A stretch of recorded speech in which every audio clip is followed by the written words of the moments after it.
This is Power Lines, the show that pulls back the curtain on how power really works. Your hosts are Robbie and Terry, both 15. Every week they break down who really runs things and how regular people can push back. Welcome back to Power Lines, the show that pulls back the curtain on how power really works. I'm Terry. And I'm Robbie, and today we're asking the big one, is America's two-party system actually broken? Spoiler, a lot of people think so. Like a record high 63% of Americans told Gallup a third party is needed. 63%. That's basically 2 out of every 3 people saying neither of you, thanks. And yet here we are, still with two parties. So what's going on? Well, first, let's be fair, the two-party system has been around since basically the beginning. Washington warned against parties entirely, and we promptly ignored him. Classic move, but the parties themselves have totally changed over time. The Republicans were once the anti-slavery party. History is wild. So the system isn't frozen, but third parties keep hitting a wall. Why? 2 words, winner take all. Most American elections go to whoever gets the most votes, even if that's 41%. So if 3 people split the vote, the winner might not even represent the majority. That's called plurality voting, and it quietly shapes everything. Political scientists call this Duverger's law, the idea that winner-take-all elections naturally push toward 2 dominant parties. Named after a French guy, Maurice Duverger, which feels very on brand for a theory about why America can't have nice things. To be fair to the 2 parties, they do represent genuinely different values for a lot of voters. It's not nothing.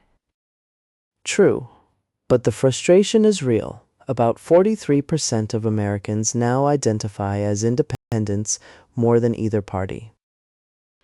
More independents than Democrats or Republicans separately, and yet independents basically have no power in primaries. That feels backward. Primaries are where candidates get picked, and in most states only registered party members vote in them, so the most passionate partisans choose who everyone else votes for.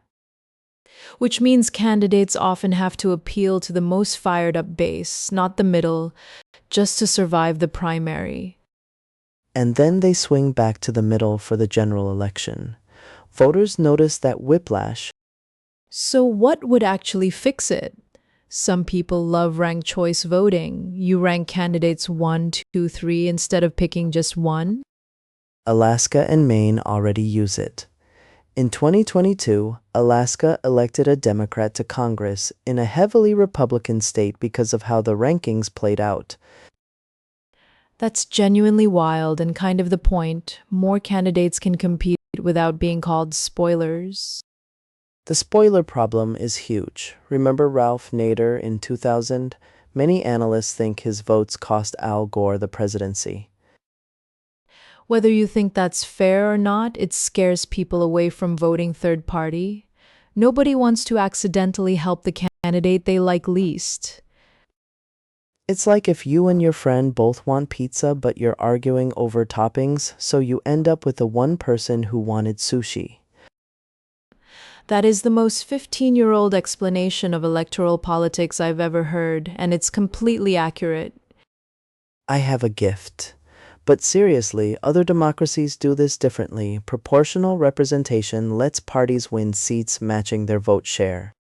Germany has multiple parties in government right now. So does almost every parliamentary democracy. It's not some crazy experiment. Though those systems have their own messiness, coalition governments can collapse, small extremist parties can gain outsized power. So it's not like proportional representation is magic. Every system has trade-offs, and that's actually important to say. Totally fair. The two-party system does force compromise inside the tent rather than between parties, which can be more stable. Stable, but maybe too stable. When both parties feel like the only options, voters can feel trapped rather than represented.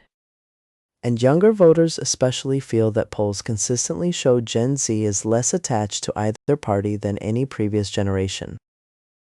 Which could mean change is coming, or it could mean a lot of frustrated people who don't vote at all.